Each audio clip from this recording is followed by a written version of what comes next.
This is Brandy Shampoo of Exploring Expression. I help parents and educators become the very best expression of yourself so that you can in turn make learning fun, easy, and natural, not just for your children, but for yourself as well. And welcome to another Sunday at 7. It is 7 o'clock, and let's get started. So, hope everybody's had a wonderful week. My week has been fabulous. It's just been fabulous. In fact, I'll tell you what happened. I got in the proof like this. As an author, there's nothing better than holding the first copy of your book in your hands. Am I right? The first copy, you can have ebooks all day long, but the feeling of a book in your hands is wonderful. And so this is a book I have coming out next month. We'll talk more about that, over the coming weeks. 90 Days to Your Better Expression. That's what that's called. And speaking of books, today I wanted to talk about book clubs. Book clubs. If you're just joining me, make sure to say something so that I know that you're here. And if you're watching this on replay, hashtag replay so that I can connect with you because we're all about connecting and building relationships here. So, book clubs. So there's three things that we're going to talk about as it concerns to book club. Oh, I have an itch. Hold on. I had an itch. First off, who needs a book club? Who needs a book club? Well, I'll tell you who needs it. Everybody. Everybody. Book clubs are not just for children. They're not just for old women like in the movie. They're not just for the Diane Keatons and the Candice Bergens. Book clubs are for everybody. And if you're not in one yet, hopefully by the end of this, we'll change your mind, right? So, who are book clubs for? Well, there are several different kinds. You can have book clubs for children, right? Book clubs are great learning resources for children and for students. And for the exact same reasons, you ready for this? For the exact same reasons, they are great and wonderful resources for you as an adult. Every adult should be in a book club. Right? So, one, who is it for? Two, why? Why do we need book clubs? What do they do for us as adults? What do they do for us? Well, for one, they keep your brain sharp. Everything you read that you haven't read before is something new you learned that you didn't know before. And remember, we're all about learning here at Exploring Expressions. Everything that you read, whether it's, you read it visually or you listen to the audiobook, every word that you ingest improves you in some way. Keeping your brain sharp. As we age, it's easy to get busy. It's easy to get busy and it's easy to get distracted, isn't it? Right? If you've ever been distracted, raise your hand or drop an emoji in the comments. Books help us focus and harness our brains. They build synapses and connections to keep our minds sharp so that in the other aspects of our lives, we can do better. Right? That's number one. The second thing a book club does is it boosts your confidence. Book clubs give you an opportunity to voice your opinions in a safe and respected way. It lets you practice, as students and as adults, it lets you practice that debate, that safe debate that, these days sometimes is missing, I'm not going to lie, right? Book clubs give us a safe space to practice those tools. Which goes back to, ready? Keeping your brain sharp. See how it's all a circle? Okay, the third thing. If you already like reading, which I do, or if you don't like reading, if you decide to read a book, for example, right now in my book club, we are reading Madame Bovary. Look at that, right? Madame Bovary. This is not a book I would have chosen. It is a translation of a French book, Madame Bovary, from the 1800s. It's an old classic, and when it was chosen for our book club, I'm going to be honest, I'd never heard of it. I flipped through it. It wasn't something I felt like reading. However, it exposes you. It gives you that accountability of, I know I have to have part two read by next Thursday because we're going to talk about it, right? Accountability. It's easier to commit to a habit if you have a team. For any of us that have ever tried to lose weight, right? It's easier to lose weight with somebody. For any of us who have tried to, really any habit, for any of us who have tried to go out and walk more, it's easier to get out and walk if there's someone expecting you. If there's someone expecting you. And this is what a book club does for the reader. It gives you that accountability of someone is expecting you to do your part. The fourth thing. So we have, it keeps your brain sharp, right? You boost your confidence. It gives you a safe place to voice your opinions and to practice debating. And it gives you that accountability. The fourth thing, and this I think is one of the most important, is it allows you to build your tribe. Book clubs are less about books than they are about relationships. Book clubs are less about books than they are about relationships. In this time of uncertainty, relationships are more important than ever. And yet often they're harder to maintain. Right? Our book club right now, we can't meet in person, obviously, COVID and distance. You know, one of the book clubs I'm in two right now, a long-term book club in which we're reading classics, and I'm also in a short-term book club reading through the New Testament with a friend of mine, Dr. Sheila Sapp. And the relationships that you build through the connections with other people reading the same thing you are, right? It's your tribe. It allows you to gather those sheep around you. And you don't have to be together.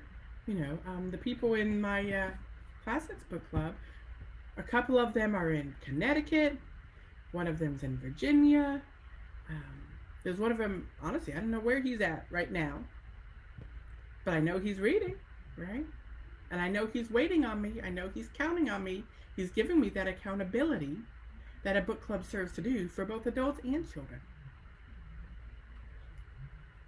And then the fifth one, book clubs improve your community and empathy. So what happens?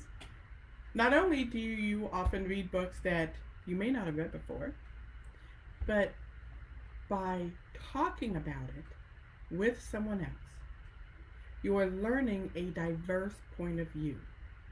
You're letting yourself understand diverse perspectives in a safe environment. Book clubs give us the opportunity to practice things that we should be doing in the world. Let me say that again. A good book club will give you the opportunity to practice those traits that you should be using in the world. Understanding and logical but ethical debate, and community and acceptance. All of these things are things which we need in the world, and we need to be able to vocalize, and we need to be able to show, and we need to be able to do. But how do you learn to do those things? How do you learn to do those things in a closed environment? And that's what a book club does. That's what it does for an adult, and that's what it does for your children. Because you see, book clubs are not just for us, they're for our children. Children who see a parent read will become a reader.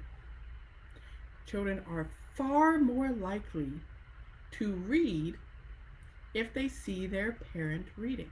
So let me ask you this, and go ahead and put it in the comments. What was the last book you read? What was the last book you read? And if it wasn't a book, what was the last thing you read?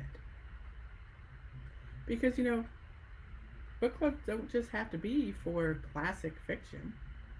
They can be, like I said, for books of the Bible, right? They can be for children's fiction. I have this great one, the selected works of T.S. Spivet. This is a young adult book that I'm including in my Country Plus curriculum that's coming out at the end of the year. This is a fabulous book to read with your children. Join a book club in your family.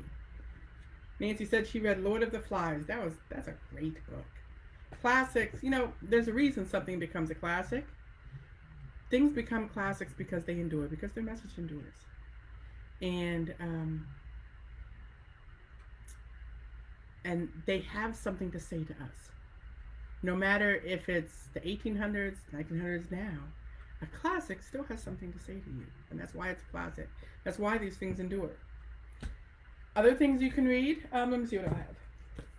Look at that. This is a book of poetry. If you've never read Edwin Arlington Robinson, his poems are fabulous. They're fabulous. You can get together and read poems. You can get together and read graphic novels, comic books. It's still a book club. It's still reading. You're still firing up your brain. You're still providing the camaraderie, the companionship, the accountability, building your tribe, improving your perspective, even if it's a comic or a graphic novel. I'll give an example. Let me see what I have. Oh. This is a book about the civil rights movement, right? It's called March. See that? It is a fantastic book worth reading and sharing. Books are there to be shared with each other, to be talked about, to be examined, to be discussed. Start a book club. How do you start one? So, who for? Everybody. We got that. Why? We got our why. Keep our brain sharp, to boost our confidence, for accountability, to build your tribe, to improve your understanding of the world and diversity. Because if there's something the world needs right now, it's a better understanding of diversity, right? Am I right? But how do you start one? Start where you're at. Start where you're at. There's a reason in my guided journal that's coming out, there's a whole section on starting where you're at. Because start now with what you're doing, where you're doing it. Start with the people around you. Who do you know that also reads? That should also read. Start a book club with your children. Start a book club with your parents. Start a book club with your neighbors. Start a book club with members of your church. Find somebody and read and talk about it. That's all a book club is. Find somebody, read, and talk about it. See how easy that is? People want to connect. Your neighbors, your friends, your coworkers, your children, the waitress at your favorite restaurant. People want to connect with people and build relationships. And a book club can give you a vehicle of doing that. A vehicle of building those connections to people.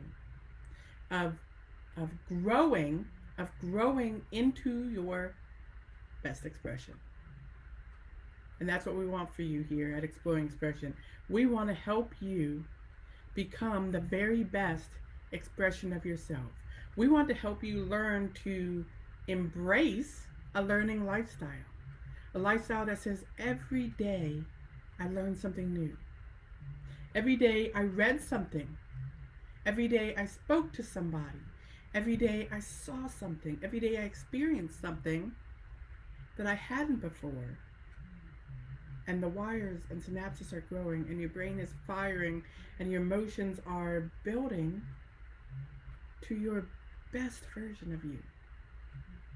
Because then, when your children see you striving for your own best expression, it tells them to strive for theirs. It's easier, it lets you build and make learning fun and easy and natural. You know how you make reading natural? You know how you make reading natural for your children? It's so easy. Read. Read to them, read with them, let them see you reading. Let them see that reading is something that happens in our life. When was the last time your child saw you read? When was the last time your child saw you intentionally, willingly read? When was the last time you read to your child? When was the last time your child read to you? When was the last time you read with your child? You know, that's a great thing to do. You get a book and you give them a book. And you say, okay, let's both read this and then we'll talk about it. That builds bridges. That builds bridges and connections. Right? And that's what we need. We need to connect with each other. And that's what we do here. We're all about becoming the best versions of ourselves. And there's so many voices. You know, think of the number of books in the world. There's so many voices to hear, waiting, wanting, wishing for you to pick them up, and to read them. And a book club. Book clubs are fantastic. They are fantastic. Well worth every moment. Take a moment out of your week. Take a moment out of your month. Take a moment out of your life. Read a book and share it with somebody. In fact, and if you have nobody else, share it with us. Read a book and come tell us. Drop it in the comments. Or come over to our Facebook page, Exploring Expression. Or send me an email and tell me about what you read and why you liked it. And why we should read it. And I'll share it. I'll share it with the world because books are meant to be shared. So, that's all we have for today on Sunday at 7. Don't forget to like and share this video with somebody else. And, you know, when you share it, ask them, what book are you reading right now? What are you reading? Whether it's reading in text, reading on Audible, however you ingest literature, ask the person you share this with, what are you reading today? Until next time, see you later.